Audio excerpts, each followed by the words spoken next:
A lot of question marks surrounding the Arizona Cardinals and where they should fill their rosters. First, what position group do you trust the most? Which do you not trust the most? And which are you most unsure about? I'll unpack all of this and more on this episode of Locked On Cardinals. Giddy up! You are Locked On Cardinals, your daily Arizona Cardinals podcast.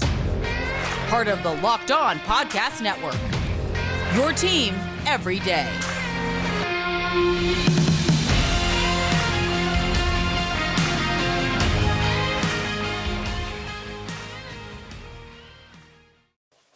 Welcome in, Locked On Cardinals. Alex Clancy here. Follow me at Clancy's Corner on Twitter. Follow the podcast at Locked On AZ Cards. Thank you for making Locked On Cardinals your first listen each and every day, free and available on all platforms. Make sure to check me out today also on Locked On NFL with Locked On Titans host Tyler Rowland. We've got some pretty interesting topics surrounding wide receivers on a national NFL level. Please subscribe to the YouTube channel. Follow the podcast again at Locked On AZ Cards.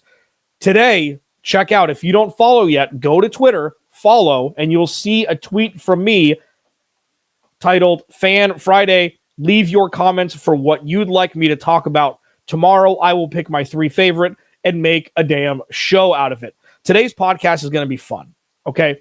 I was thinking about what to talk about. Could do some draft stuff. I'm going to have Trevor Sycamore from Pro Football Focus join me on Monday. We're going to break down if he thinks I'm crazy that the Arizona Cardinals should draft Zion Johnson at 23 overall interior offensive lineman if he's available, or if I need to just jump on the bandwagon of a lot of the Phoenix media members saying wide receiver at 23 is the right move. I don't think the latter is correct. I'll ask Trevor Sycamore, somebody much smarter than myself when it comes to the NFL draft, especially.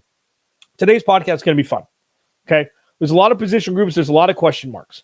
Which position group do you trust the most as currently constructed? Is it the safety room? Is it the offensive line? Is it the wide receiver group? Is it the running back room? We'll take Kyler Murray out of this. Is it, the defensive line? Is it linebackers? Whatever room it is, which do you trust the most? Then which do you trust the least? Which position group do you trust the least? And which one are you out on? Which one do you have no idea, the jury's still out? As of right now, it is too early to determine the trust factor, the trust level of that specific position group. So let's start with the one that I trust the least. Okay, I was going to do trust the most first. I'm going to do trust the least first because it's very important to kind of put into perspective how much further the Arizona Cardinals have to go. Sure, the draft is a few weeks away. Free agency still has some time. It's putting a lot of trust in the front office to make the correct decisions to build out a roster that has regressed since the end of the 2021 season. Some say it stayed the same, losing Chandler Jones, losing Christian Kirk, losing Chase Edmonds, and just retaining Dennis Gardeck, Zach Ertz, and James Conner. I don't know why that translates into the Cardinals having a better roster now than they did at the end of the 2021 season. I don't get it. The position group that I trust the least is the cornerback room. And I think this is pretty obvious. With the wide receiver room, you have DeAndre Hopkins. He's a top 3 receiver. He was out the second half of last year, and the Cardinals offense cratered. The cornerback room was subpar, in my opinion, going into the beginning of last season. And when you have a 4th-round pick, Marco Wilson, go down, that's the straw that broke the camel's back. I know that Malcolm Butler retired before the season started, and now he's back with New England. I think that shows that he wasn't going to get as much PT as he thought he was. So that shows that Malcolm Butler wasn't as good as people gave him credit for when he was coming out from Tennessee. So you have Byron Murphy, who never really was a CB1 outside corner, that had his first year at that position last year, had a great first quarter to first half of the season. Great. CB1 caliber first quarter to the first half of the regular season last year. Marco Wilson played fine. Okay, he played fine. He played like a 4th-rounder should in his rookie year. He was thrust into playing meaningful minutes when it wasn't time for him to do that yet. But because of the lack of depth in the cornerback room, he had to do that. And listen, the corners have help with Budda Baker and Jalen Thompson over the top. And they had help through the first half of the season, or, third to half of the season, because the pass rush was there. And the best friend of a cornerback room is a successful pass rush, because they don't have to cover for as long if people are living in the backfield of the opposing quarterback. I'm worried about the cornerback room for the Arizona Cardinals as currently constructed. They brought in Jeff Gladney. Okay. Oh, he's young. So there's still plenty of help that's needed in the cornerback room. And for that, I say that the cornerback room is the most troublesome as currently constructed. Now, are they going to draft Ka'ir Elam at 23 overall, corner out of Florida? Are they going to try and bring in a Stephon Gilmore? Are they going to do both? We don't know. But as right now, as I'm recording this podcast, the Cardinals cornerback room isn't good. Byron Murphy is fine. Byron Murphy would be great as a second corner. There is nobody in that cornerback room right now that scares opposing offenses, and that's a problem. It's a problem. Now, Marco Wilson will make a full recovery. He'll come back in his second year and improve. Imagine if he was your third corner and you were able to have a trustworthy CB1 week in and week out to be able to instill fear into the opposing quarterbacks and wide receivers. The Cardinals are going to be playing a murderer's row of wide receivers this year. The AFC West is absolutely stacked with wide receivers. Absolutely stacked. And now 4 quarterbacks deep. So if the Cardinals don't address their cornerback room with a little bit more fervor than they did last offseason, they could be in for a rude awakening come opposing points from opposing teams come 2022. Which position group do I trust the most? I'm going to talk about that next. Locked On Cardinals. First, betonline.net. Betonline.net's got your back. Okay, so your number one source for all betting needs and sports info. Find all the latest sports developments, including this week's Masters, odds, podcasts, and reviews for all the different leagues this season. BetOnline is your continued source for all your sports wagering information, including live betting, esports, and scores. Head to the website today or use your mobile device to learn more about the trends in action. BetOnline, where the game starts. Second segment, Locked On Cardinals. Thank you for making Locked On Cardinals your first listen each and every day. Please be sure to check out Locked On NFL as your second listen every day. It's 30 minutes. A couple of us, Locked On NFL hosts, teaming up to talk national sports. You can check out Tyler Rowland and myself, Tyler Rowland of Locked On Titans, and I talked a lot of wide receiver talk today. Talked about Stephon Diggs. We talked about Deebo Samuel, A.J. Brown, DK Metcalf, etc. It's a hell of a podcast. Check it out. Check it out on YouTube or wherever you get your podcasts. So the cornerback room of the Arizona Cardinals is the one that I trust the least as of now. Which room do I trust the most? I'm going to stay on the defense, and I'm going to say the safety room. Budda Baker and probably the most underrated safety in the NFL, Jalen Thompson, are the heartbeat of this defense. And Budda Baker has been for the last couple seasons. He had his true coming out party in Dallas when Kyler Murray completed 9 passes and the Cardinals won by a handful of touchdowns against Andy Dalton. But Budda Baker has been just a staple of this team since he was drafted. This was the best draft pick by Steve Keim, probably in his tenure. Now, you could say Tyrann Mathieu in the middle rounds, but he wouldn't have been there if it weren't for that weed infraction while he was at LSU. And if that were what happened now, he would have been a top 5 pick. So yes, the fact that he dropped was surprising. The fact that Steve Keim took a chance on him was good, but Steve Keim traded up to draft Budda Baker. He knew, he went, he drafted, and it's worked out excellently. So that is one of the things that I give Steve Keim the most credit for during his tenure since 2013 as general manager of the Arizona Cardinals. And Budda Baker, supplemental draft pick out of Wazoo, was another excellent pick by Steve Keim. Okay, this duo is severely missed when either one of them are injured. We saw when Chris Banjo came in and tried to play. It was Carolina a couple years ago. They went on the road against Teddy Bridgewater, and Teddy Bridgewater ate them up.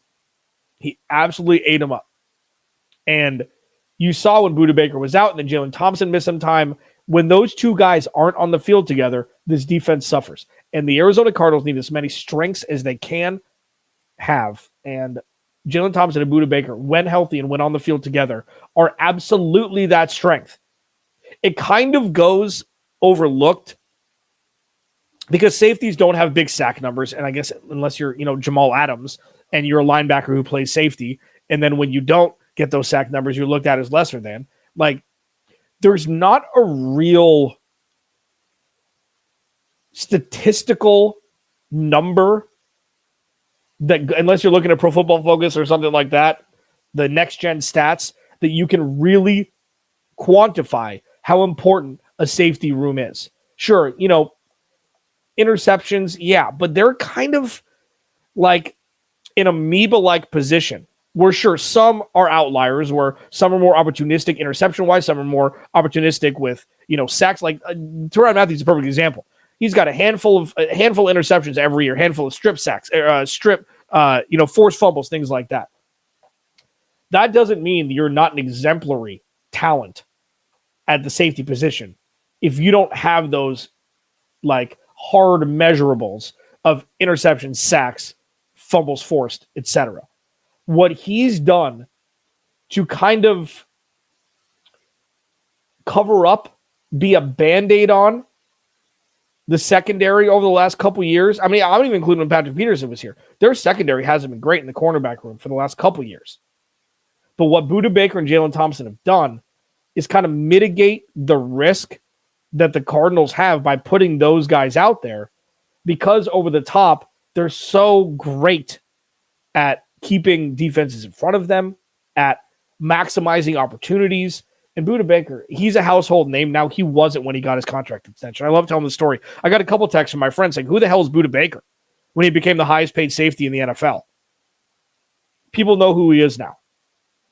Now, some of that is because DK Metcalf chased him down, became a meme on Sunday Night Football when it was a COVID flex and the Cardinals got flexed in to Sunday Night Football during that epic game with Isaiah Simmons intercepting the ball in overtime, leading to the game-winning field goal.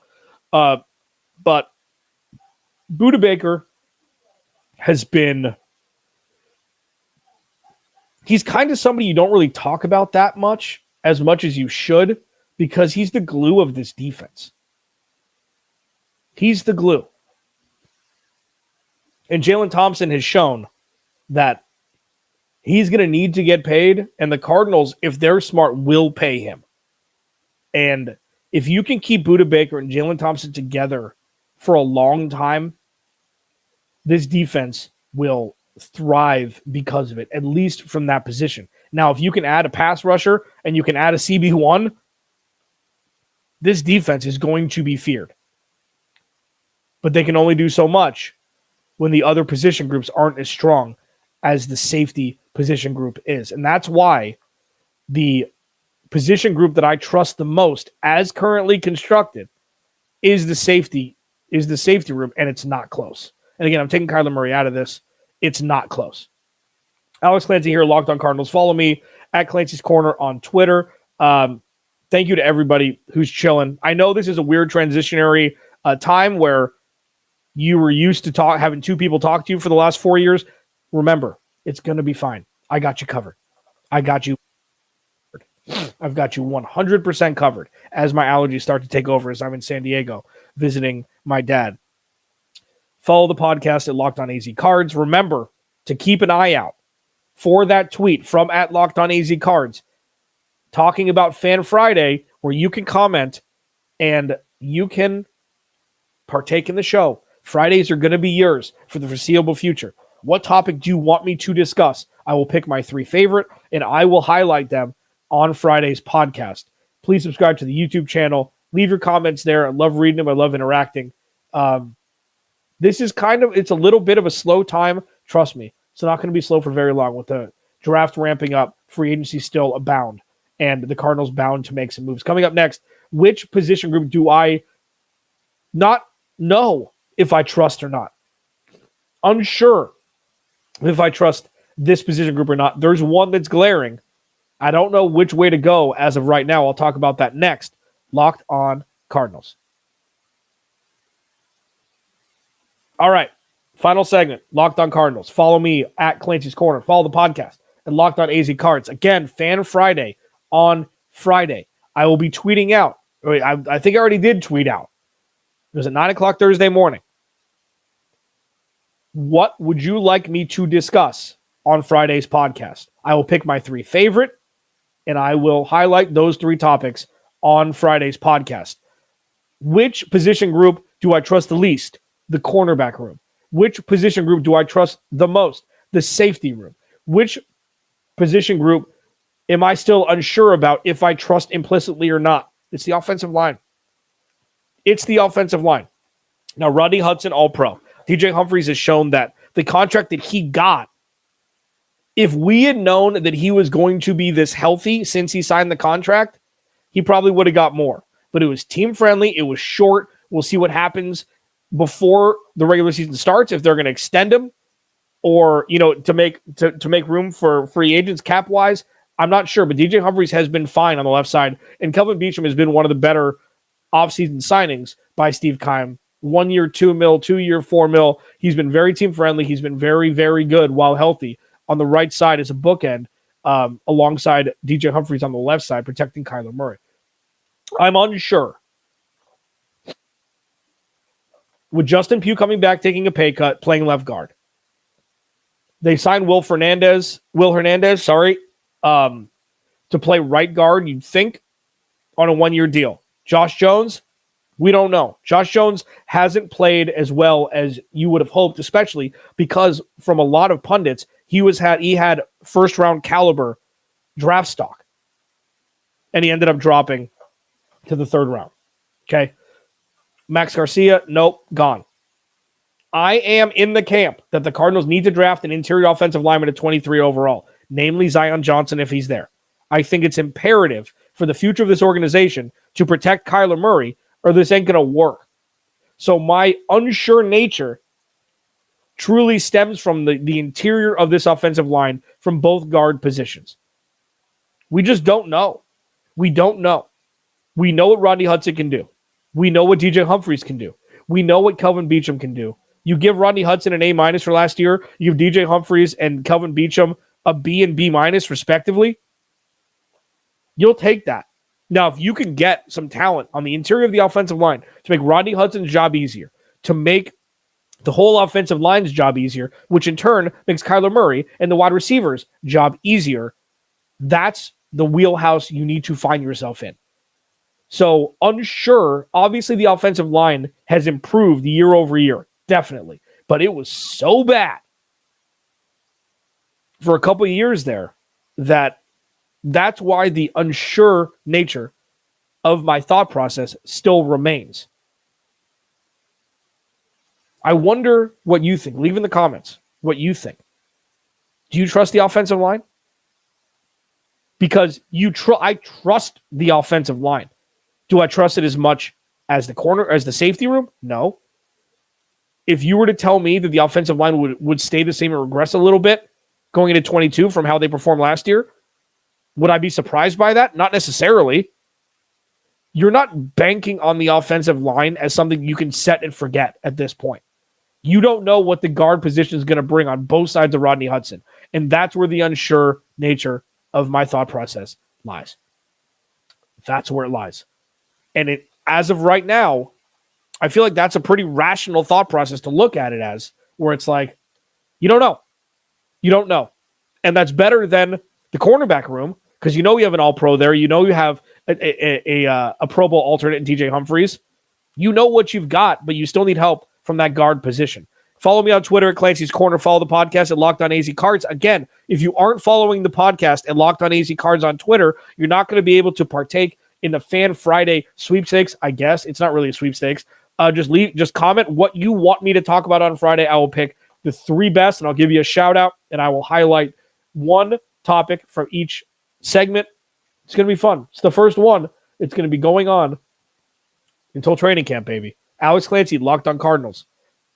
Thank you for making Locked On Cardinals your first listen every day. Make Locked On NFL Draft your second listen Go listen to it right now. Eric Crocker, Ryan Tracy. They'll break down the NFL draft for you. 30 minutes, free and available on all platforms. Alex Clancy, Fan Friday. We'll talk to you tomorrow.